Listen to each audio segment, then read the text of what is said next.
নমস্কার বন্ধুরা, আমাদের চ্যানেলে আপনাদের সবাইকে জানাই স্বাগত। চলুন আজ আমরা ঘরোয়া সহজ পদ্ধতিতে রায়তা বানানোর পদ্ধতিটা দেখে নিই। প্রথমে আমরা রায়তা বানানোর জন্য শসা আর পেঁয়াজ কুচি করে কেটে নেব।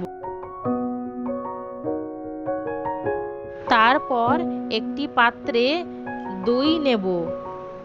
দইয়ের মধ্যে শসা আর পেঁয়াজ কুচি দিয়ে মিক্সড করে নিয়ে পরিমাণ মতো নুন, বিট নুন দিয়ে মিক্সড করে তারপর গোলমরিচ গুঁড়ো দিয়ে ভালো করে মিক্সড করে নেব।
বেশ, তাহলেই তৈরি হয়ে গেল রায়তা।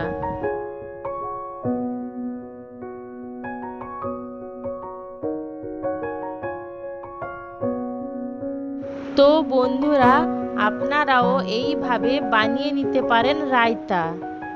আজকের এই রেসিপিটা যদি ভালো লেগে থাকে তাহলে দয়া করে আমাদের চ্যানেলটিকে লাইক, কমেন্ট, শেয়ার ও সাবস্ক্রাইব করুন। ধন্যবাদ।